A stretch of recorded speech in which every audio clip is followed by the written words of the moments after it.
بینرانی عزیزی ڕۆژهەڵاتیوی لە هەرکوێکن کات و ساتان شاد. دووهەم هەڵقا لە زنجیرە دیدارێکیان لەو کۆدیدارێکە لەگەڵ بەڕێز کاک سەلاحەدینی موهتەدی سیمای سیاسی ناسراوی کوردستانی ڕۆژهەڵات بوومانە ئەمڕۆکە دووهەم دیداری ڕێکۆرد دەبێت. تێکۆشانی کە و باسانەی لەگەڵ بەڕێزیان دەبێت باسی ئازاد بن پرسیارەکانی تەنیا تایبەت نەبێ بە یەک بواری تایبەت بۆی کە بتوانین بازگەلێکی فراوانتر و مەودایەکی فراوانتر لە باسەکان پۆشش بدەین. کاک سەلاحجان زۆر سپاس کە ئەم دیدارەشتان لێ قبوڵ کردینەوە دەرفەتەشتان پێداین کە بینە لاتان و پرسیارەکانمانتان ئاراستە بکەین. سپاسان دەکەم زۆر بەخێر بێن. ئەمن یەکەم پرسیاری ئەم جاریانم لە پێشە سەرەتا ئەوە ئاراستەی بەڕێستان دەکەم لەم لاولا لە ڕاگەیاندنەکانی بەتایبەت باشوور لە شوێنەکانی دیکە دەنگۆی پاشەکشەکردنی بزوتنەوەی کوردی ڕۆژهەڵاتی هەیە. ئێوە هەڵسەنگاندنتان بۆ ئەو دەنگۆیانە هەڵسەنگاندنتان بۆ ئەو واقعەتانی کە بە چاو دەبیندرێن ڕۆڵی حیزبەکان چییە؟ ئایا بە بڕوای ئێوە شۆڕشی کورد لە کوردستانی ڕۆژهەڵات پاشەکشەی کردووە و یادا بەزیوە یان لاواز بووە؟ وڵاوە دەنگۆ نییە، ئەوە ڕاستیەکە هەموو کەس بە چاوی خۆی دەیبینێ. سەردەمێک هەموو چیاکانی کوردستان لە شیمالەوە بۆ جنوب ئاوەدان و قەرەباڵغ بوو بە پێشمەرگە. ئێستا ئەگەر پێشمەرگە بشتێتەوە دەبێت بەنهێنی بچێتەوە و خۆی بشارێتەوە و ماوەی چوونەوەکەشی کوردخایەن بێ. ئەوە نیشانەی چیە؟ ئەوە نیشانەی ئەوەیە دەوڵەت هەر بڕە بە بڕە هەر هاتووە و دەسەڵاتی خۆی و تحکمی بەسەر کوردستاندا زیادی کردووە. ئەمە لە دنیای دەرەوە لە دنیای واقعی ڕۆژانەدا، بەڵام معناکەی ئەوە نییە لە دڵی خەڵکیشدا وایە.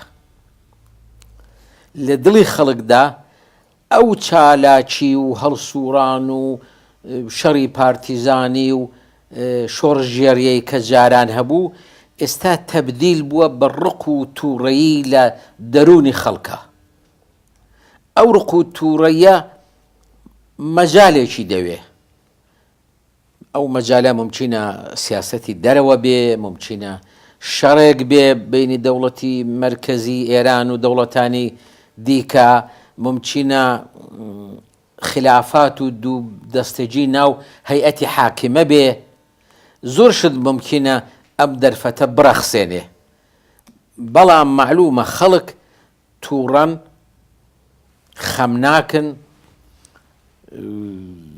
وە چاوەڕوانن دەرفەتێک بێتە پێشێ بۆ ئەوەی ئەوان خۆیان دەرخەن. بەڵێ کاک سەلاحجان هەتا 91یش شۆڕشی کوردستانی ڕۆژهەڵات شۆڕشێکی فیزیکیەن، شۆڕشێکی زیندووتر، بەگڕودتینتر، پڕدەنگ و باستر و مەیدانیتر بوو. لە ناکاو بەرەبەرە شۆڕەژێڕانی کوردستانی ڕۆژهەڵات پاشەکشیان لە سنوورەکانی لە ناوخۆی ئێران و بۆ ئەم دیوی سنوورەکان کردووانە. ئەمە دەتوانێت بە دڵخوازی خودی حیزبەکان بێدیان دەنا ئەگەرنا هۆکارە واقعیەکانی چین لە ڕاستیدا جیا لە دەنگۆکانی دیکە وەک تەحلیلێکی واقعی سیاسی ئێوە چی بە هۆکاری و ڕکوودە دەزان؟ شۆڕشی کوردستان لە هەموو پارچەکانی لەگەڵ واقعیەتێک ڕووبەڕووە. ئەو واقعیەتێش ئەوەیە لە هەر پارچەیە کە بیگری توانا و دەسەڵات و ئیمکاناتی گەلی کورد بەرامبەر نییە لەگەڵ داگیرکەرانی. داگیرکەران زۆرترن، پڕچەکترن، پڕپارەترن و دنیای دەرەوەش دایان ناسێ و پەیوەندی لەگەڵیان هەیە. کورد پارەی کەمە، چەکی کەمە، ئیمکاناتی بینەرمیلەلی کەمە و خاکەکەشی چکۆلەترە. ئێمە لە هەموو جێگاک ئەقەلیەتین، چ بە ژمارە چ بە جوغرافیا. بۆیە تەبیعیە ئەگەر ماوەیەک شۆڕش درێژەی کێشا وردە وردە هێز و توانای ئێمە لە ڕوو بە کەمبوون دەچێ و ئەوە بەتەنێ کوردستانی ئێرانیش نییە، هەموو پارچەکانی کوردستان ئەو حاڵەتیان هەیە. وردە وردە هێز و توانای ئێمە بە تەحلیل دەڕوە کەمتر دەبێتەوە، هێز و توانای دەوڵەت زیاتر دەبێت، بە تایبەت کە تەجربەی شەڕی پارتیزانیش پەیدا دەکا، تەجربەی سەرکوتکردن و کوشت و بڕز زیاتر بۆی حاصل دەبێ، دەوڵەتانی دەرەوە زیاتر لەوە بۆ بڕوای پێدەکەن و پەیوەندی لەگەڵ دەگرن، معدەن و کانگا و سامانی وڵات زیاتر دەکەوێتە بەردەستی و ئیستیفادەی لێ دەکا. تەبیعیە ئەگەر ماوەیەک بخایەنێ هەموو شۆڕشەکانی کورد بەرەو ئەو حاڵەتە ڕۆیشتون. بەڵام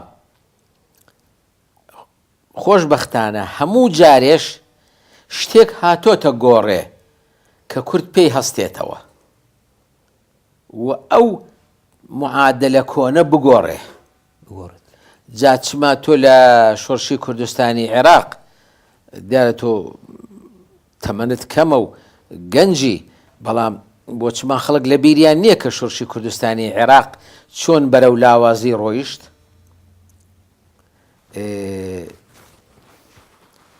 ئەگەر لە بیرم بێ چۆر چاکم لە بیر نەماوە، بەڵام ئەگەر لە بیرم بێ لە ئاخر و ئۆخری ساڵی 90 پێش ئەوەی ئەمریکا و هاوپەیمانان لە عێراق بدەن،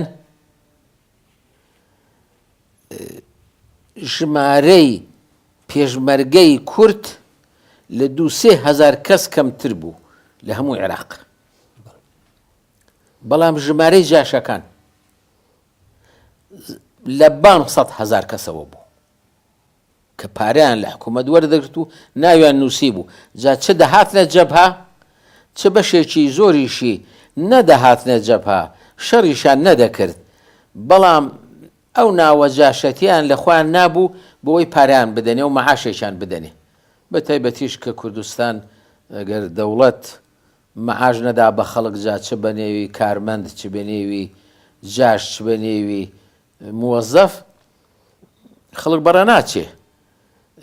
ڕئیس عەشیرەتەکانیش عەشیرەتەکەی خۆیان دێنا ناونووسیان دەکردن، هەر یەکە پارەیەکیان بۆ وەردەگرتن، نیوەیان بۆ خۆیان دەخوارد و نیوەشان دەدا بە کابرای جاش.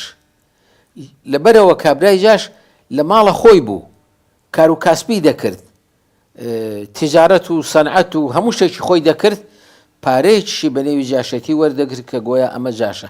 خۆ قەیناکە بەڵام ئەوە عەمەلەن نەدەهاتە ناو مەیدانی شەڕ، بەڵام تۆ کە ڕازی بی بە نێوی جاش پارەیەک وەرگری، ئەوە نیشانەی شکستی، نەک شکستی عەسکەری، نیشانەی شکستی ئەخلاقی میلەتەکەیە. هەموو جارێ وا بووە کورد شکاوە، یا ئەگەر نەشکا بێ پاشەکشەی کردووە، بەڵام لەبەر ئەوە شۆڕشەکانی کورد شۆڕشێکی تەبیعی بوون، دروستکراو نەبوون، ساختە نەبوون، کاری ئەم حیزب و ئەو حیزب نەبوون، ئارەزووی عمومی خەڵکەکە بوو، ئارەزوویەکی کە بەراوردە نەکراوە، ئارەزووی سەربەخۆیی، ئارەزووی ئازادی، ئارەزووی دموکراسی. چونکە ئەو ئارەزوانە وەدی نەدەهات، خەڵک هەر ئامادە بوو بۆەوەی لەگەڵ یەکەمین فرسەت هەڵکوتێتە سەر دەوڵەت و جارێکی دیکە شۆڕشەکە پەرە پێ بدات. من پێم وایە ئەلعان شۆڕشی کوردستانی ئێران لەو حاڵەتەدایە. بەڵێ کاک سەلاح، فاکتۆری چەکداری و مبارزەی مسەلحانە لە کوردستانی ڕۆژهەڵات یەکێک لەو فاکتۆرانەیە کە لەوانەیە نەبوونی زۆر بەمانای لاوازبوونی شۆڕش بە حەساب بێت. ئێوەش پێتان وایە لاوازبوون و بەهێزبوونی شۆڕش گرێدراوە بۆی کە مبارزەی چەکداری لە ئارادا هەبێت یان نەبێت؟ ئاوە ناوەڵا گرێ نەدراوە، چونکە میلەتانی دیکەش شۆڕشیان کردو و ڕەنگە شۆڕشەکەشانە هەر چەکداری نەبوو بێت. و ئێمەش ئەگەر ماوەیەکی دیکە ئاوا بڕوە، خەڵکەکەمان فێری مێتۆدی دیکەی شۆڕژێڕی دەبێت. مێتۆدی شەڕی چەکدارانە وردە وردە ڕەونەق و کارایی خۆی لەدەست دەدا ئەگەر هەر ئاوا بڕوە.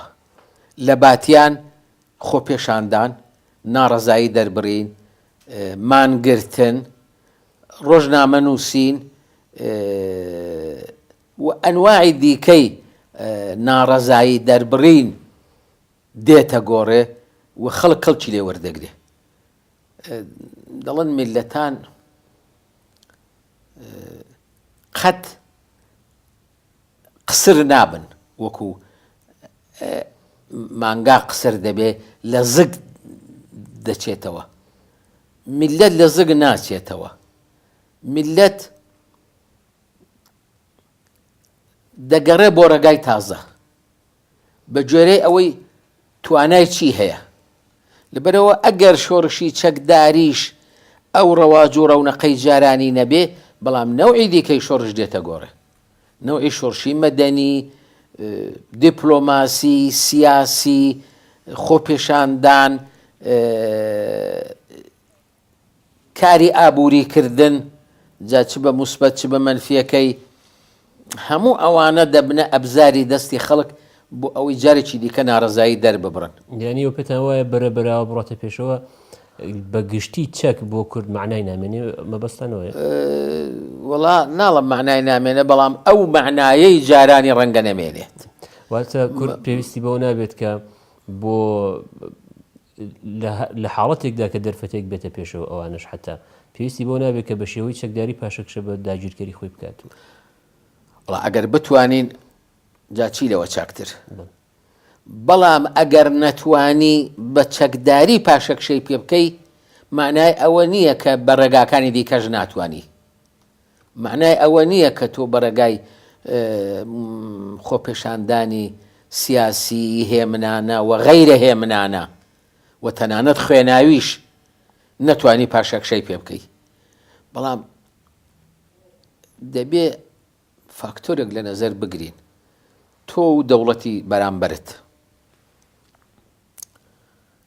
تۆ کەمی و ئەو زۆرە، تۆ بێچەکی و ئەو چەکدارە، تۆ ڕووتی و هەژاری ئەو دەوڵەمەند و دارایە، تۆ دنیای دەرەوە نادناسێ یا بشت ناسێ دەستت ناگرێ، ئەو بەهۆی ئەوە کە قەرارداد دەبەستێ معدەن و سەروەت و سامانی هەیە دەیدا بەم و بەو جۆغرافیایەکی گەورەشی لە بەردەستدایە کە دەتوانێت بیدا بە هەر دەوڵەتێکی گەورە بۆ ئیستفادەکردن. لەبەر ئەوانە ئەو دەستی زیاتر دەڕوە. نەتیجەکەی ئەوەیە بە تەوری تەبیعی بە شێوەیەکی زۆر ئاسایی ئێمە نابێت دەرەقەتی داگیرکەری خۆمان بین. ئەگەر دەرەقەتی دێین و یا هاتووین لە ڕابردوودا، ئەوە شدەتی فیداکاری و خۆ بە کوژدان و خۆ بە ختکردن بۆ کە گەری کورد کردوویەتی دەنا کە لە بەرامبەر یەکتر ڕانگری دەسەڵات بەوە. جا ئەگەر لەو حاڵەتەدا کە تۆ خۆت ئامادە دەکەی بەڵام جارێ دەرەقەتی نایی، ئەگەر دەرفەتێکت بۆ هەڵکەوت چی باشتر؟ مەسەلەن دەوڵەتی مەرکەزی تۆ، جا لە ئەو بەشەی کە باز دەکەین بڵێن دەوڵەتی ئێران، تووشی شەڕێکی خارجی بێت. دەوڵەتی ئێران تووشی شکستی ئابووری بێت، ئەو محاسرەی اقتصادی لەسەر ئێرانیان دانابوو ماڵی ئۆباما وێران بێ. ئەگەر ئەو هێندە خاوە خاو نەبایە، ئەو محاسرە چی وای نەما بوو دەوڵەتی ئێران بە چۆکە دابدا. ئەوە ئابووری ممچینە نەتەوەکانی دیکەی ئێران هەستن، ممچینە لە نێو هەیئەتی حاکمەدا دەستەیەک پەیدا بن و مخالیف ببن و شەڕی داخلی و کێشەی ناوخۆ پەیدا ببێ. هەر کام لەوانە فرسەتی چاکە و کوردە بە ئیستفادەی لێ بکە. کە ئیستفادەی لێ کرد، بەشێکی چەکدارانە ئیستفادەی لێ دەکەی، بەشێکیشی بە خۆپیشاندان و ڕێگای سیاسی. هیچ کام لەو دوو ڕێگایە مەرفوز نییە بە قەولی مەشهور، هیچیان غەیرە ممکن نین و هیچیان بە تەوری کامل ڕەد ناکرێنەوە. هەر کامیان شەرائیتی تایبەتی خۆیان دەوێ و میلەتی هوشیار و حیزبێکی وشیاریش ئەوەیە بۆ هەردووک ئەگەر خۆی ئامادە بکە. خۆی ئامادە بکە. کاک سەلاجیان سپاس بۆ هەموو ئەو تۆزیحانە. بەس ئەو هۆکارانتان باز نەکرد کە لە 91 بەملاوە یان بڵێن لە 15 إلى 20 ساڵی ئەخیردا ئەم چەشنە ڕکودەی سەپاند بەسەر ئەحزابی ئەکتیوی سیاسی لە کوردستانی ڕۆژهەڵاتدا. ئەو هۆکارانە من بەشێکی پرسیارێکی پێشمە بوو کە ئایا چەندە ئەحزاب تێدا مقەسرن بۆ خۆیان وەک حیزب و جیا لە فاکتۆری ئەحزاب کامانە فاکتۆری دیکە قایلن بۆ ئەم ڕکودە سیاسی. لەوە دەزانم تۆ بە تەمای بەشەڕم بدەی لەگەڵ حیزبەکانی کوردستانی عێراق و من ئیشارە بکەم ئەوە خەتای کوردی ئێران نەبوو، ئەوە خەتای یەکێتی و پارتی بوو نانهێش لە کوردی ئێران بچێتەوە و خەبات بکە. نەخێر بەو ڕێگادان ناڕۆم، بەڵام دەڵێم لەوانە هەمووی مەبەستەکەشم نەبێتەوە بەڵێ فەرموون. بەڵام دەڵێم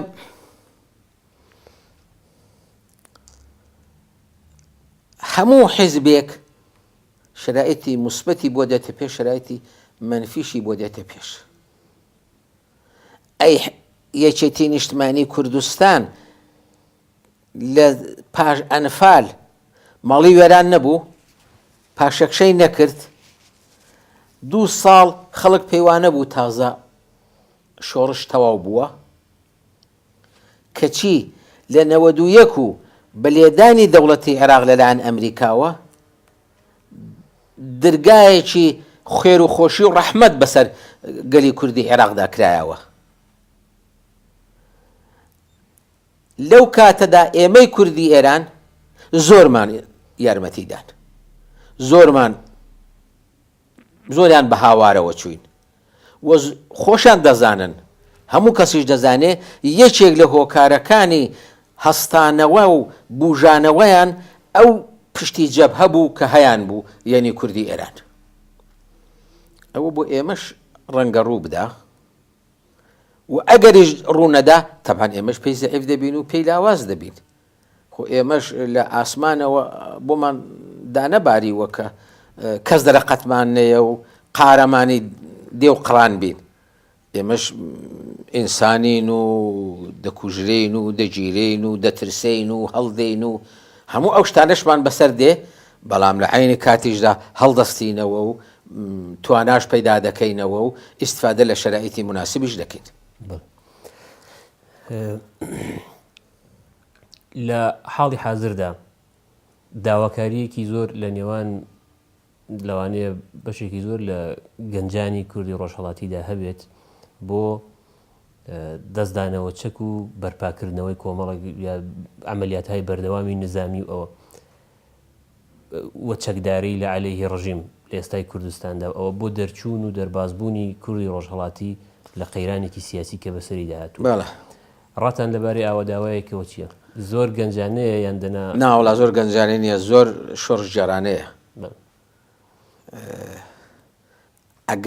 ئەگەر گەنجی ئێستای کورد ئەو داوایەی نەبێ، معنایەوە گەنجێکی زۆر پاسی و بێتوانە و بێکەڵکە، بەڵام لە تەسلیمی واقعەیەکی موەقەت و کاتی بووە. ئەو واقعی بەسەر ئێمەدا هاتووە، دەتوانێت زۆر کاتی بێ، زۆر موەقەت بێ، کوردخایەن بێ، زۆر فاکتۆر هەم دەتوانن ئەو واقعە بگۆڕن. چی ئەو واقعە دەگۆڕێ؟ لە دەرەجە یەکەمدا گەنجەکانی ئێمە.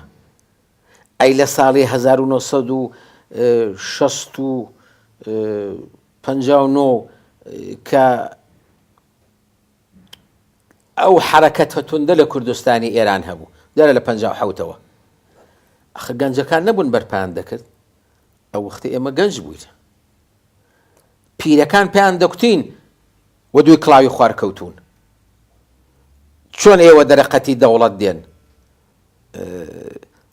بە تفەنگی بڕنە و چۆن تیارە دەکەوێتە خوارێ؟ هەزار شتی ئەوان پێکتوین. چێ لەسەر ئێوە دەکاتەوە؟ ئەگەر ئەو کاتە ئێمە جوابی ئەو داخوازی یا ئەو نەسیحەت و ئامۆژگاری پیرەکانمان دابایەوە، ئەم 30 ساڵە شۆڕژ نەدەکرا لە ئێران. نەخێ شۆڕشیش کرا و لە شەرائیتی مثبەتیشدا ئیستیفادەمان کرد و لە عینە حاڵدا شەرائیتی منفیش ئێستا هاتۆتە گۆرە. گومانی تێدانێ ئێستا کاربەدەستانی دەوڵەتی ئێران لە نێو کوردستانی عێراقدا هەن، حکوومەت دەکەن، ئەمرونەهی دەکەن، یەکێک لا دەبەن و یەکێک دێننە سەرکار. ئەخەوە شەرائیتێکی یەجگار نا لەبارە. ئێمە دەبێ لە ناو کوردستانی ئێرانیش خەبات بکەین کەچی ئێستا لێرە دەبێ لێرەش خۆمان بپارێزین لێرەش دەبێ نیگەرانی ژیان و ئەمنیەتی خۆمان و ماڵ و منداڵمان بین بەڵێ وایە ئەوە شەرایەتێکی زۆر دژوار و سەختە من هەست پێ دەکەم بەڵام ئاخر گەنج بۆیە گەنجەکە گوێ نەداتە هەموو شەرایەتێکی دژوار و سەخت من ئێستا لێرەڵا تا ئەو سەرجادەیە بە پێیان بچم هەناسە بڕچێ دەمگرێ بەڵام هەش بووە من بە ڕۆژ و بە شەو لەو شاخەدا بووم نەک هەر هەناسە بڕچێم نەبووە ئەوانەی هەناسە بڕچێشیان بۆ ئێمەمانان نەجاتمان داون و دەستمان گرتوون و ڕامان کێشاون بەرەو ناو جەرگەی شۆڕش بەڵێ ئەو هەردووچیان دەکرێ و دەگونجێ واتە ئێستاش دۆخەکەی هەیە بەلای بنەوە بەڵێ بە چ هۆکار پێتەوە دۆخەکەی هەیە چونکە زۆربەی لێکدانەوەکان دەڵێن دۆخی یان چۆن بڵ هاوکێشەکانی کە ئێستا زاڵە بەسەر ناوچەکەدا ئەو دەرفەتە نادا بە کوردی ڕۆژهەڵات بۆ هەڵگرساندنی شۆڕشێکی چەکداری هەمەلایەنە نەتەنیا چەندانە ئەکتیویستی حیزبی عملیاتهای محدود بکەن شۆڕشێکی هەمەگیری چەکداری ئەخی شۆڕشی هەمەگیر خۆ لە خۆرا دروست نابێ ئەو قسە دەکا بەڵە ڕاست دەکا چونکە شۆڕشێکی هەمەگیر لە خۆرا دروست نابێ ئەخ لەکەمەوە تۆ بەرەو زیاد دەچی لەو شاخە 2 نەفەر و لەو دۆڵە 2 نەفەر و لەو دەشتە 3 نەفەر تەقە دروست دەبێ تەقەکە دەبێ عاقڵانە بێ تەلەفاتی خۆت کەم بێ تەلەفاتی دوژمن زیاد بێ وردە وردە عەکسولعەمەلی خەڵک تاقیکەیەوە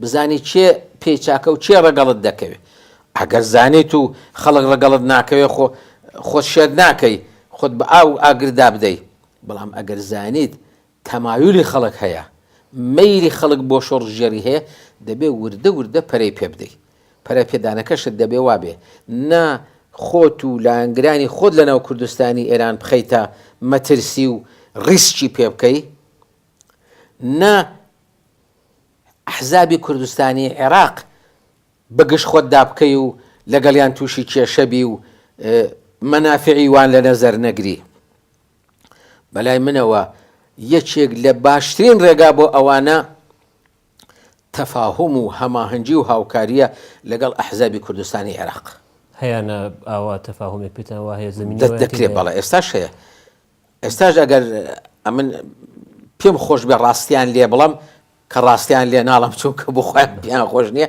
ئێستاش یارمەتی هەیە ئێستاش یارمەتی هەیە ڕاستە چەند هۆکارێک هەیە یارمەتێکە وەک جاران نییە یەکەمین هۆکاری نەخۆشی مام جەلالە دووەمین هۆکاری دەسەڵاتداربوونی دەوڵەتی ئێرانە ببورە من بەیجاستان ئەوە بڵێم واتە مەبەستان لە یارمەتیەکی وهایە کە ئەحزابی کوردی کوردستانی باشوور کوردستانی عێراق یارمەتی کوردی ڕۆژهەڵات دەدەن بۆ بەرپاکردنی شەڕی چەکداری مەبەستان ئەوە یان یارمەتی مادی و پاراست نا یارمەتی مادی ناڵم بەڵام ئەو یارمەتیانت دەڵێم کە هەم تۆ ئامادەی وەری بگری هەم ئەو ئامادەیە پێت بدا بەڵام بە ئاشکرانە تۆ لە جێگایەک چەک بەدەستدێنی چەک دەکڕی خۆت ئامادە دەکەی تەمرینی نظامی دەکەی ئاخر ئەوانە ئەگەر ئەو لێت نەگەڕە و ڕێگان نەدا چۆنی دەکەی بەڵام ئەوانە لەگەڵ پشتیوانیکردنی خەباتێکی ڕاستەوخۆی چەکداری جیاوازیان هەیانە بڵێ جیاوازیان چۆن کەس ئەلان ئامادە نییە ئەو ڕیسکە بکە کە یارمەتی کوردی ئێران بدا بۆ خەباتێکی چەکداری ڕاستەوخۆی پان و بەرین کابرا ماڵی خۆی وەران ناکە بەڵام ئامادەشە یعنی بەلای منەوە ممکنە ئەوان سوێنێ بڵێن ناوانیە بەڵام بەلای منەوە ئامادەیە کە بەشی ئەوەندە یارمەتی بدا تۆ لەسەر پێی خۆت ڕابوەستی لەباری چەکەوە لەباری تەقەمەنیەوە لەباری تەمرینی نیزامیەوە و ئامادەجی نیزامی خۆت ڕاگری بەڵام ئەو ئامادەجی نیزامی ڕاگرتنە خۆمانێ ئەوە نییە خێرا بە هەموو پێشمەرگەوە ڕووبکەیەوە ناو مەرزی ئێران و تەقە بکەی و ڕیسی سوپای پاسداران بێ لێرە ئیعتراز بگرێ و ئەمانش بنێرن هەڕەشە لە تۆ بکەن و ئەوە ئامادەجی نییە، ئەوە ماجەراجووییە. کەس ئامادە نییە ئەو ماجەراجوویە بە مەسالیح و بەرژەوەندی خۆی بکە، بەڵام ئامادەن ئەو حەدە لە ئامادەجی بۆ تۆ ڕابگرن کە تۆ بۆ خۆت ئەهلی بی و بیکەی، ئەوەندەت بۆ ڕابگرن کە تۆ لە ڕۆژی پێویستدا مەحتەل نەبی، نەشارەزا نەبی، نەکردە نەبی. ئەمانە ئێوە لە شرایطێکدا باز دەکەین کە لە وەڵامی پرسیاری پێشودا باسیەوەتان کرد کە خەلەلێک نەکسەیەک یان گیر و گرفتێک بەسەر حکوومەتی ناوەندی بێت، شەڕێک لەگەڵ دەوڵەتانی دراوسێ یا دەوڵەتانی دەرەکی، بەڵام ئێستا هیچ کامی ئەمانە لە بابەت کۆماری ئیسلامیەوە ڕووی نەداوە. بگرە هێزێکی زۆر و هێناوتە کوردستان و خەفەقانێکی زۆریشی سەپاندووە. پێتان وایە بە شۆڕش کێشانی خەڵک و هێنانە مەیدانی خەڵک بۆ شۆڕشی چەکداری ئێستا ئاکامەکەی سەرکوت دەبێت یان دەستکەوتی دەبێت؟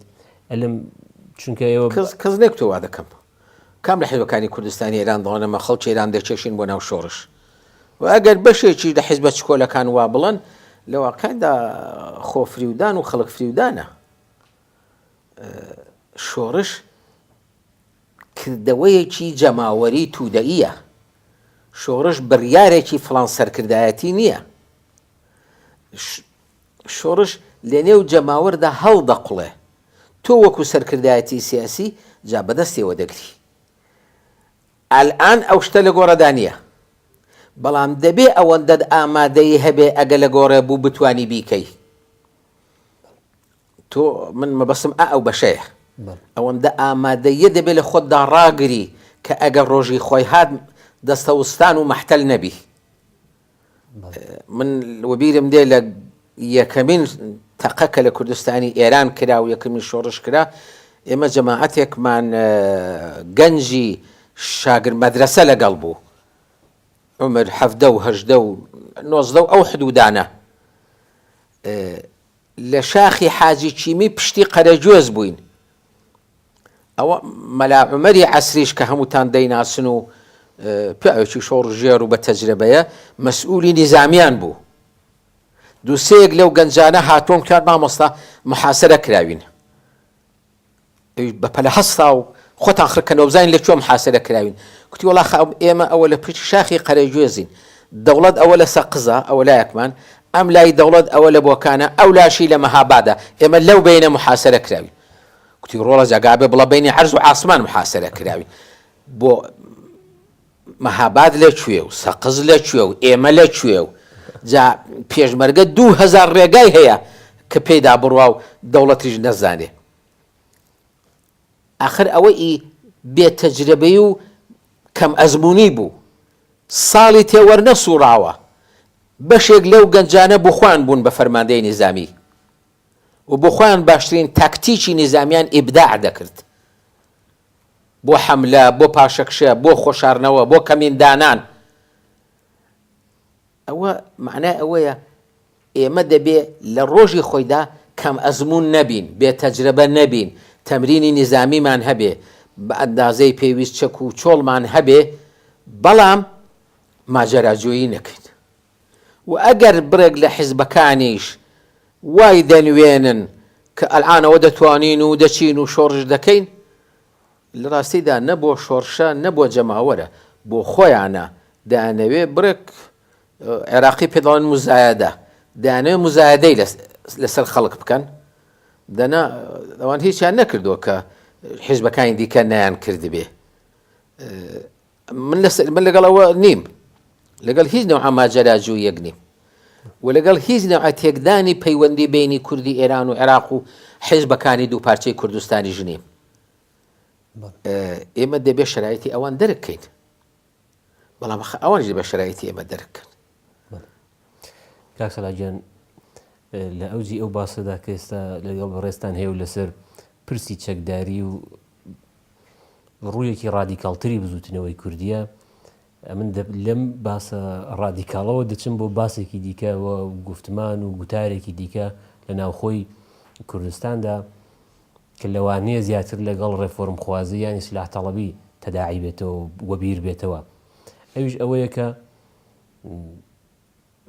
باوەڕیان بەوە هەیە بە تایبەت لە سەردەمی هاتنی حەسەنی ڕۆحانیدا و ئەوە کە گویا بەرەبرە دەکرێت ئیسلاحاتێک لە ئێران و بە نیسبەت بە تایبەت کەیسی کوردەوە بکرێت و ئەوە بەو قسانەدا ئێوە هیچ ڕێگایەک بۆ گوتارەکەی ئەوان قایل نین بۆ قساندا کێستا کرد ئەوانەی ئەو قسە دەکەن یا ئەو پێشبینیە دەکەن دلیلیان چییە؟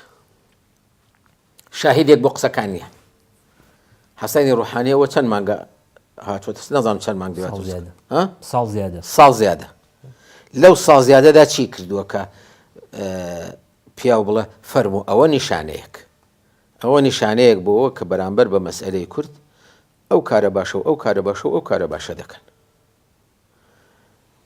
ئیمتیازێکیان دابێ زیندانیانیان مەرەخەس کردبێ ڕێگای نووسینی ڕۆژنامە و جەریدەی کوردیان دابێت ڕێگای دروستبوونی ڕێکخرا و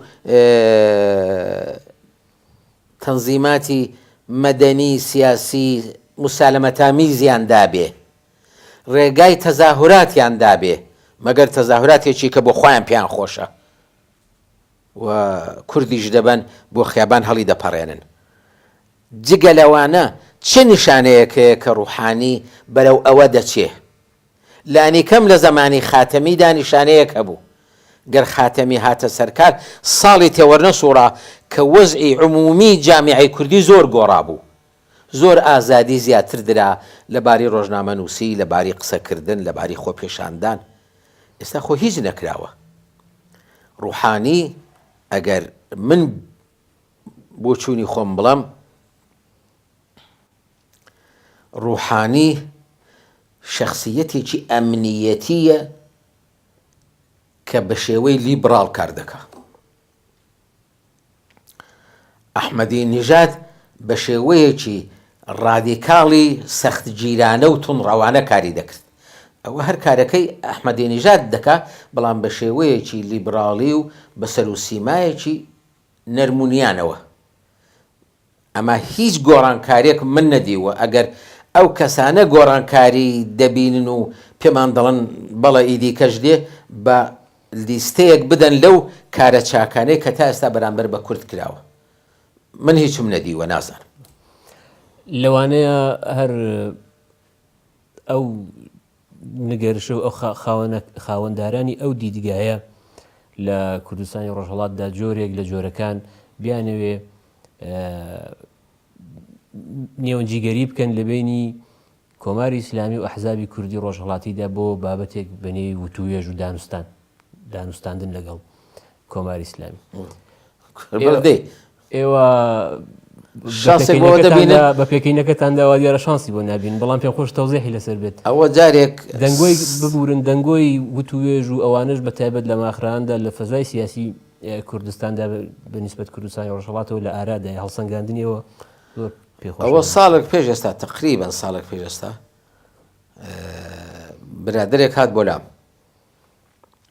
ئاشنایەکی من لە لەندەنەوە نامەیەکی بۆ نووسی بوو کە ئەوە بڕێکی قسە هەیە و قسەکانی خۆی بە گرنگ دەزانێ و پێی خۆشە لەگەڵ تۆ مەشوەرەت بکە فەرموو بابێ هات باش دانیشتن و چا خواردن و باقلاوە خواردنێک کوتی فلان کەس ئەتۆ باوەڕت بە گفتوگۆ لەگەڵ دەوڵەتی ئێران چیە؟ وتم باوەڕم زۆر چاکە زۆرم پێخۆشە دەی تۆ ئامادەی بۆ خۆت بکەی؟ وتم بەڵێ. ئەی مانعی چییە کە نایکەی؟ وتم مانعی دەوڵەتی ئێرانە ئەو نایکا کوای مەکتومانە گفتوگۆ ناکەین نە ئێمە نە هیچ تەنزیمێکی شۆڕژگێڕانە و چەکدارانەم نەبیستووە لە جێیەکی دنیا گوتپێتی من لەگەڵ دەوڵەتی مەرکەزی لە هیچ شەرایطێکدا گفتوگۆ ناکەم چونکە تۆ ناتوانانی وا بڵێ ئەگەر وا بڵێ دەبێ بڵێ دەبێ بڕوخێ غێری ڕوخان ئەو حکوومەتە هیچ ڕێگە حەلی دیکەی نییە کوای ئێمە وام کردووە ئێمە دەڵێن بەو وەزعی کە ئێستا هەیە ئەگەر نەڕوخێ هیچ نادا بەڵام ئەگەر بیدا ماڵی ئاوەدان بێ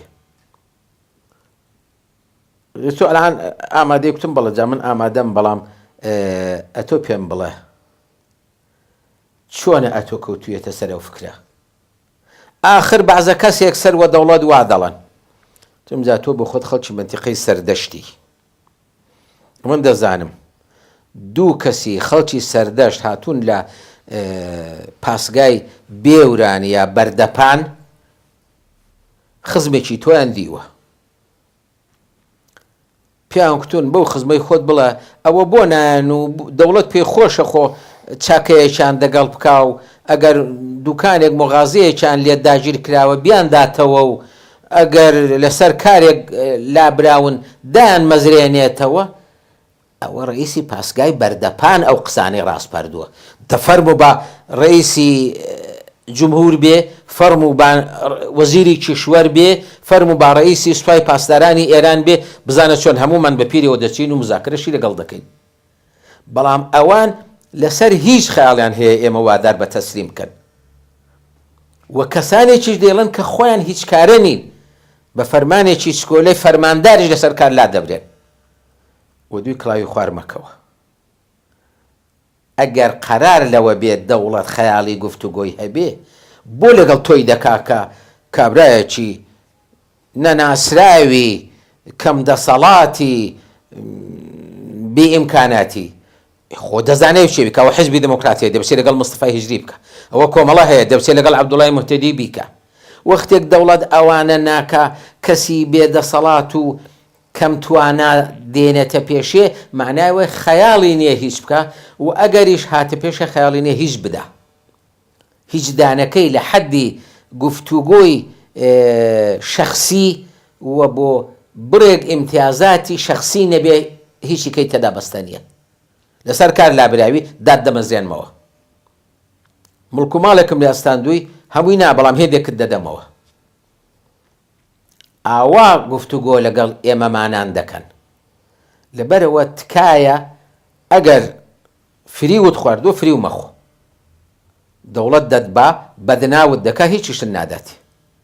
دەنا ئەگەر دەوڵەت ڕاست دەکا، ئەوە نوێنەرانی کورد هەن حیزبیان هەیە، تەنانەت ئەگەر شەخصیەتیش بووە شەخصیەتێکی بەدەسەڵات و عاقڵ و ساحب سابقە و باوەڕ پێکراوی جەماوەر دێنێ، جا قسەی لەگەڵ دەکا. من باوەڕم بەوە نییە دەوڵەت لە شەرائیتی ئێستادا هیچ ئیمتیازێک بدا بە کورد. گفتوگۆی ئەو دەنگۆیە کە هەیە بۆ گفتوگۆ بەلای منەوە دەنگۆیە کە نەک لەلایەن دەوڵەت ڕاستەوخۆ، لەلایەن دەوروبەریەکانی دەوڵەتەوە، ئەوە فاش پێڵە بادمجان قاپچین، لە لایەن دەست و پەیوەند و کلکەکانی دەوڵەتەوە بڵاو دەکرێتەوە، یەک بۆی دەوڵەت پێی خۆش بێ، دوو بۆ ئەوەی خۆیان لە بەرچاوی خەڵک وا هەڵخەن کە ئێمە شتێک دەکەین، ئێمە خەریکین حەقێک بۆ کورد دەستێنین. من پێم وانێ لە شەرایەتی ئێستادا دەوڵەت بیکە. دوو شەرایط هەن کە دەوڵەت دەتوانێت گفتوگۆی تێدا بکە، بەنسبەتی ئەوان و بەنسبەتی ئێمە شەرایەتی دیکە هەیە. یەک ئەوەیە لە شەڕێکی ناوخۆدا بشکێ، جا چ لەگەڵ ئێمە چی لەگەڵ دەوڵەتانی دەرەوە چی لەگەڵ میلەتانی دیکەی ناو ئێران بشکێ و هیچ ڕگە حەلی دیکە نامێنێ، دەبێت لەگەڵ میلەتی خۆی قسە بکە. شەرائیتی دووەمی ئەوەیە دەوڵەتانی خارجی لێ بکەن بە شەرت. ئێمە بۆ شەرتە لەگەڵ ڕێک دەکەوین کە مافی میلەتانی ناو ئێران بدەیت، ئەوەی پێ دەڵێن مافی مرۆڤ لەبەر چاو بگری.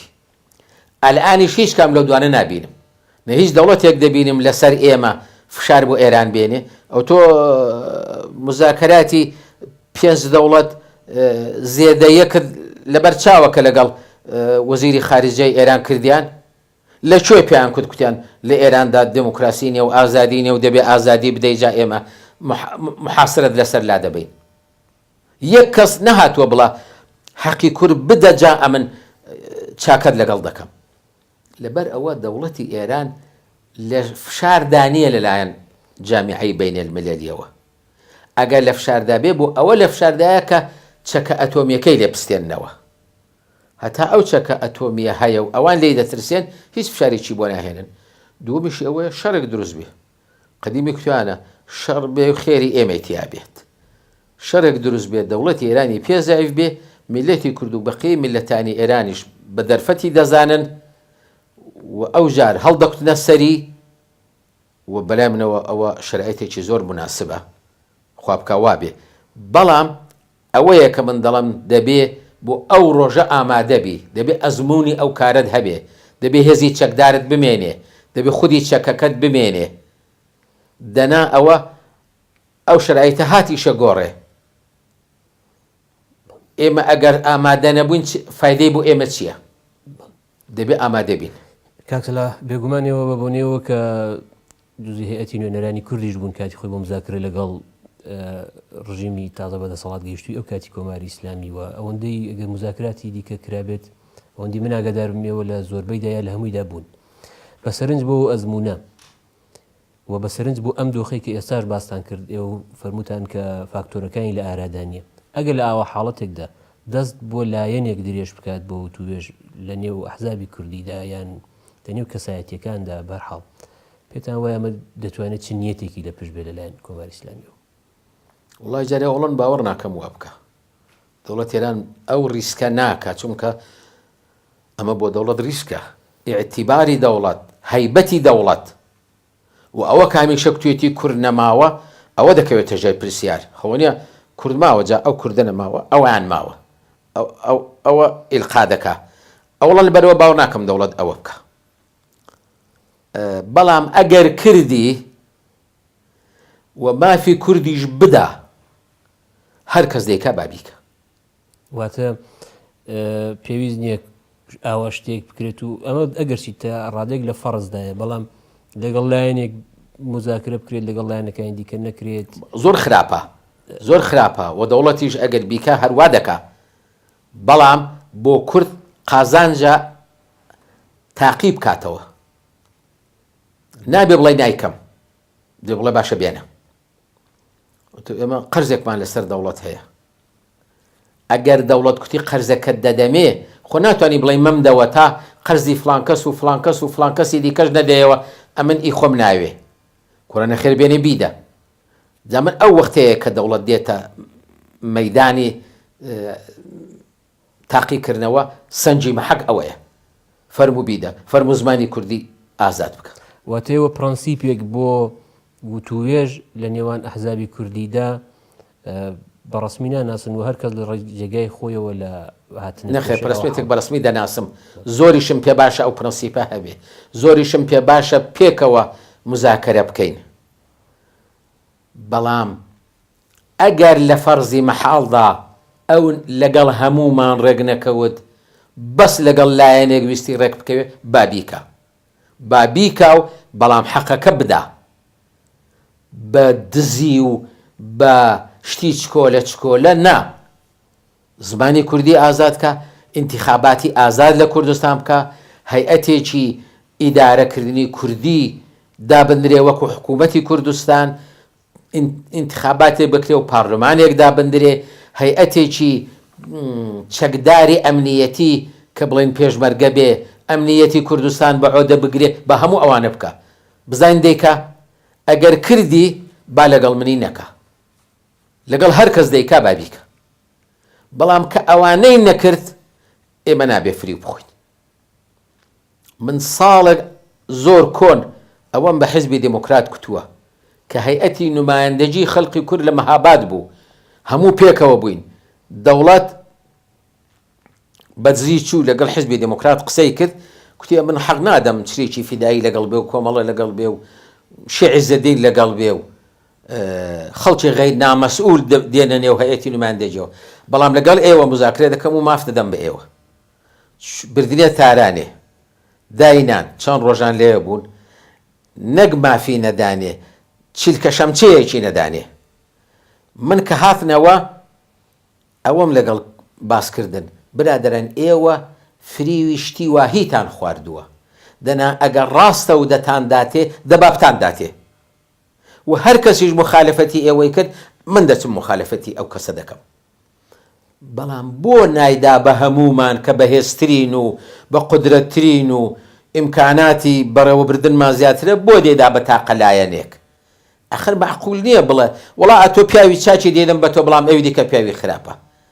ئەلئانیش وایە، ئەلئانیش دەوڵەت بەتەمایە من ئاگادار نیم بەڵام واوێ دەچێت قسەکانی تۆ واوێ دەچێت ئاگال لە شتێک هەبێ واوێ دەچێت دەوڵەت بەلایەنێکی کوتبێ وەرە ئەمن لەگەڵ تۆ ڕێک دەکەون بەڵام لەگەڵ ئەوان دیکە ڕێک ناکەون ئەتۆ زۆر پیاوی چاچی پیاوی چاچەکەی چییە پێشمەرگە نەبووە پاسداری نەکوشتووە 2000 جاری جەد و ئابادی خومێنی لە چاڵە دەرنەهێناوە لەگەڵ دەوڵەتانی خارجی ڕێک نەکەوتووە بە زێدی ئێران ئێستا ئەو بوو بە پیاوی چاک و من بووم بە پیاوی خراپ من کە ڕەنگە کەمتریشم کردبێ کەوا بوو درۆیە دەوڵەت بە درۆ خەریکە فریومان بدا و بە درۆ خەریکە هەڵمان خەڵەتێنێ بۆیە من عەقیدەم وایە هیچ حیزبێکی سیاسی کوردی نابێ و دوی ئەو خاڵ پڵاوە بکەوێ کە بڵە بەتەنێ وەری دەگرم بەڵام ئەگەر دەوڵەت ڕاستی کرد و مافەکەیدایە فەرم و باوەری بگرێ فەرم و باوەری بگرێ و ئێمەش هەمومان سوپاسی دەکەین بەڵێ واتە لە مێژوشدا لە کۆندا دیارە لە نێو ئەدەبیاتی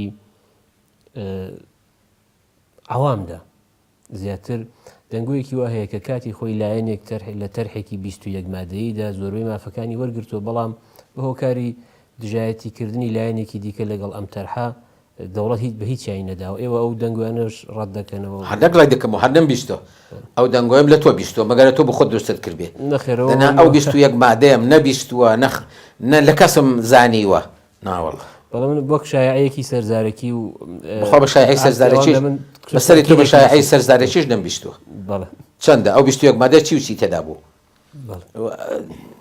ئێمە چەند 28 مادەیەکمان وەختی خۆی 26 مادە و 28 مادە بوو تەسلیمی دەوڵەت کرد وەڵاهی تاقە یەک مادەشی لێ قبوڵ نەکرد من دانیشتوم و ئەو تەرحەی کە دەیدەین بە دەوڵەت من منشی هەیئەتەکە بووم نووسی بوومان یەکە لەسەر کاغەز دانە دانە خوێندومەتەوە داروشی فەروهەر و چێ و سەباغیان و سەحابی و هەم پیاوە گەورەکانی جمهوری ئیسلامی دانیشتبوون و جویان گرت بوو لە هەموو ئەو مادەی کە خوێندومەتەوە تاقە یەک مادەژ نەبوو بڵێن بەڵێ تاقە یەک مادەژ نەبووە ئیرادی لەسەر نەبینەوە و ڕەدی نەکەنەوە ئیدە پاش تەوابوونی مزاکرەکە ئەمکتم ئەی فایدەی ئەو دانیشتنەی ئێمە چ بوو مەغەیرێ بینەکە یەکترمان نەدیوە بیری یەکتر دەکەین دمانەوە یەکتر ببینین دەنا ئاخر خۆ لە هەموو قەت نامە و تەرحەکەی ئێمە مادەیەکی تێدا هەبوو ئەوان بڵەن بەڵێ ئەگە پیان خۆش بە ماف بدەن بەڵام یەک مادەیان قبوڵ نەکرد و جاری دیکەش هەبووە من لەگەڵ دەوڵەت دانیشتوم و نەبێ بڵێ من دانەنیشتوم بەڵام من کە دانیشتوم پێم کتومە من مزاکرە دەکەم بۆ ئەوە بتوانم نەزەری دەوڵەت بە ئەحزابی کوردی بگەیەنم باشە کوتیان زۆر چاک نەزەری دەوڵەتم بە ئەحزابی کوردی گەیان نە ئەحزابی کوردی قبوڵیان بوو نە دەوڵەت ئەحزابی کوردی نەیان کورد ئێمە ناوەرۆکەکەی ڕەت دەکەینەوە بەڵام هەر ئەو قسە دەکەن کە ئەمن ئێستا دەیکەم دەیان کورد ڕاست ناکە دەوڵەتیش هەر حازر نەبوو ڕای بگەیەنێ حازر نەبوو ئیفشای بکە ئەوە واتە کە دەفەرمونون جیا لەو مزاکرانی وەک نوێنەتی هەیئەتی ئاجیالەوە ئەوە چون کەمتر معلومات لەسەرەوە هەیە بەڵا آخر معلوماتکە دەبۆ من بێڵەوە منیش نەمکتۆ چونکە لەگەڵ هەردوو لامان قەرارمانەوە بوو تا بە نەتیجە نەگان نێڵین لەو ڕۆژانەدا دەوڵەت بەهۆی یەکێتی نیشتمانیەوە تازە لەو ڕۆژاندا تازە ڕوحانی هاتووە سەرکار ڕای ئەسپار بوو پێمان خۆشە فڵان کەس ببینین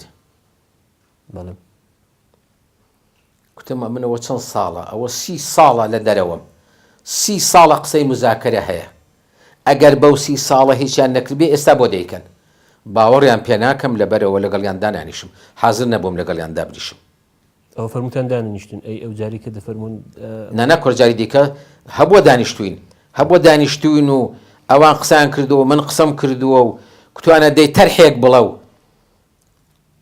من تەرحەکانم لەبەر بوو چونکە تەرحەکانی دیکەش بۆ خۆم نووسی بوو تەرحیشم دانێ کوتیان بەڵێ بەڵام درۆ بوو جا لەبەرەوە کە بۆ جاری دووەم و سووەم هاتنەوە ئێرە لەو سلەیمانیە کوتیان بێن و دادەنیشین و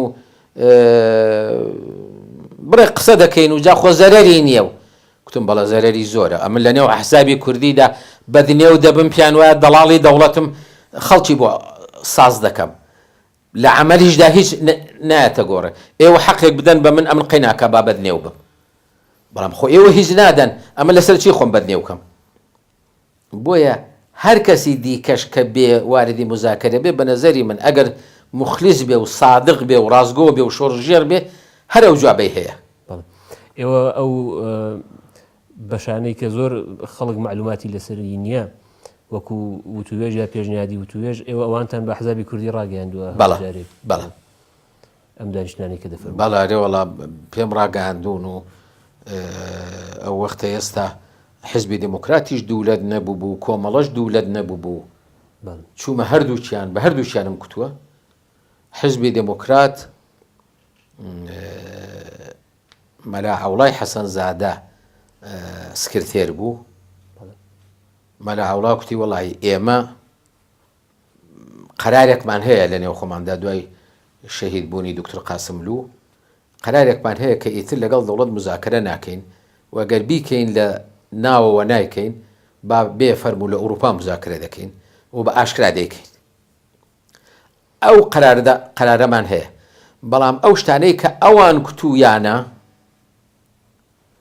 زۆر جیاوازە لەوەی جاران دەیانکوت ئەلعان زۆر کراوەتر قسە دەکەن با بێن و لە ناو کوردستانی عێراق و یەکێتی نیشتمانیش لە بینماندا بێ و ئەو حەفازەتی منتیقەکە بە عۆدە بگرێ و فەرموو بابێن لە تاران لێرە قسە دەکەین ئەگەر بە نەتیجە گەیشتین فەورەن ڕای دەگەێنین دەچێت تاران لە تاران هەیەتی دەوڵەت قسەیان لەگەڵ دەکات ئەوانە شتی تازەن لەبەرەوە ئەوانە شتی تازەن ئەمن ئەلعان ناتوانم بڵام نا من سەفەری ئوروپام لەبەرە دوای من کاک مستەفای هیجری جێگری سکرتێرە ئەو لەگەڵ کۆمیتەی مەرکەزی و دەفتەری سیاسی قسە دەکات و جوابەکەت دەداتەوە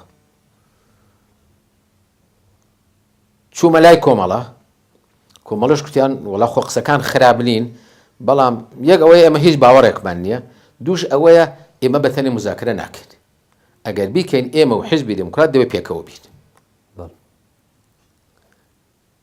من هێشتا نەگەیشت بوومەوە جێ کە جەنابی مام جەلال ئەو وەختە ساغ و سەلیم بوو بانگی کردم کوتی قسێکی زۆر بوونێ بەڵام پێم خۆشە ئەوەندەت پێ بڵم ئەو جەماعەتێکی تازە هاتوون بۆ چاوپێکەوتنی من نەزانم ئەوی پێشان ئیتلاعات بۆ ئەمان پاسدارانێ ئەوی پێشان پاسدار بۆ ئەمانە ئیتلاعاتن بەڵام جەماعەتێکی تازە هاتوون بە منیان کتۆ گۆیە هەیەتێکی ئێمە هاتووە و خەیاڵ هەیە گفتوگۆ مزاکرە بکە و هاتوچۆیەک هەیە کوتومە بەڵە ڕاستە ئەتۆش لە بیندا کوتومە بەڵە ئەمنیش لە بیندا جا کوتی با پێتان بڵام ئەوانە درۆ دەکەن ئی خۆیان ئەو هەیەتی ئێمە درۆ دەکا هیچ کارە نییە هیچی بەدەست نییە ئەوانە لە ئەمسالی سەعید ئیمامی هان نەخێر نەگفتوگۆ ڕاستە نە حەقی کورد دەدەین نە هیچ حەقێک هەیە هەموو میلەتی ئێران وەکو یەکە و هەموو کەس حەق خۆی وەرگرتو و هیچ شتێک نەماوە و باوەدووی کڵاوی خوار نەکەون من هەر بیلا فاسیلە سواری ماشێن بووم هەستام و چوومە حیزبی دموکرات پێشەوەی کاک مستەفا قسەکانی خۆی بکە کوتم جا کاک مستەفا ئەوە بۆیە هاتوون پێتان بڵم ئەو فعالیەتی منە و ئەو مەئموریەتی من کۆتایی هات بۆ نەقلەکەم بۆ ژێراوە کوتم مام جەلال ئاوا دەڵێ هەیەتێکی دەوڵەت کە کاربەدەستن و مقتەدیریشن دەڵێن نەخێر ڕاز نییە و ئەوە ئەمسالی سەعید ئیمامی هەیە آخر ئەمسالی سەعید ئیمامی ها معنای ئەوەیە سەعید ئیمامی درۆی کرد و پاشان بردیانە زیندان و جمهوری ئیسلامی بۆ خۆی ترۆری کرد بۆ خۆی لە زیندان کوشتی معنای ئەوانش گەبێنە تاران وەک سەعیدی ئیمامی دایان کوژین جاوە بۆیە هاتوون بڵام تەواو بوو کاک مستەفا کوتی وەڵام ماڵە داوەدان بێ زۆر چاک بۆ ئەو قسەت پێ کوتم چونکە ئێمەش کۆبوونەوەمان کردووە ئێمەش بەو نەتیجە گەیشتون کە نەیکەین دێکمەوە هەردوو گلا بەو نەتیجە گەیشتون کە نایکەن لەبەرەوە بەڵام من پێم کتون پێم ڕاگەاندون بەڵام لە ڕاگەاندن زیاتر هیچی دیکە لە گۆڕە نەبووە نە ئەوان هیچیان داوە و نە لەلایەن ئێمەشەوە هیچ وعدەیەکیان پێدراوە چونکە من کە خۆم قسەم لەگەڵکردن داوام کرد ئینتیخاباتی ئازاد بکرێ شوڕایەک بۆ کوردستان دابدرێ کە لە جێگای حکوومەتی کوردستانە ئینتیخاباتێک بکرێ پارلمانێکی کوردی دروست بکرێ هێزێکی ئەمنیەتی لە پێشمەرگە دروست بکرێ کە ئەمنیەتی داخلی کوردستان بپارێزێ دوایەتەوەش خەم کرد ئەوان زۆر دوورن لەو مەرحەلە ئەوان هەر عەفوێکمان بدەنێ بچین دابنیشین هەر کەس لەسەر مڵک و ماڵ و خانەوادەی خۆی دابنیشێ پێیانوە کارێکی گەورەیان کردووە باتەوەژ بەو ئەزمونانە ئێوە دەورەی ئەخیری دەنگۆی مزاکراتی وا دیار ئێوە هەر پێ هەو نییە نەخێر دەنگۆی ڕەنگە هەبێ بەڵام درۆیەکە وەک درۆەکانی پێشوو وەک شرایەت و دۆخی واقع ناوەڵا نەخێر پێم وانە هیچ شتێکی لێ سەوز بێ بۆ کورد کاکسەلا زۆر سپاسان دەکەم بۆ ئەوەی کە بۆ دووهەمجار و لەم زنجیرە کۆدیدارەدا دەرفەتان پێداین کە ئێمە پرسیارەکانمانتان ئاراستە بکەین من سپاسی دووارتان دەکەم بەهۆی نزیک بوونەوە لە کۆتایی ئەو کاتی کە هاوڕیانم بۆیان دیاری کردوم من پرسیارێکی ترم نەماوە بۆ ئەم دیداریان هیوادارم کە دیداری داهاتووشدا دیسان دەرفەت ببێ بۆ دیداری داهاتوو بتوانین بینەوە خزمەتتان و پرسیارتان ئاراستە بکەین سپاس بۆ تەوزیحەکانتان سپاستان دەکەم و هیوادارم کاتەکەم بە خۆڕایی لێ نەگرپن ماڵتان ئاوادان بێ یاخوا بەخێر بێت زۆر سپاس کاکسەلاکەن بینورانی خۆشەویست بەم شێوەیە هاتینە کۆتایی ئەم دووهەم هەڵقەیە لە زنجیرەی کۆدیدارێک لەگەڵ بەڕێز کاک سەلاحەدین مۆتەدی سیمای سیاسی ناسراوی کوردستانی ڕۆژهەڵات ئێمە هیوادارین ئەم دیدارانە ئیدامیان هەبێت چونکە پرسیاری دیکەی زۆرمان ماوە کە ئاراستەی بەڕێزیانی بکەین هەتا دیدارێکی تر و هەڵقەیەکی دیکە لەم کۆدیدارە ماڵەوە لە هەر کوێیەکە نشات کامەران سەرفەراز بن.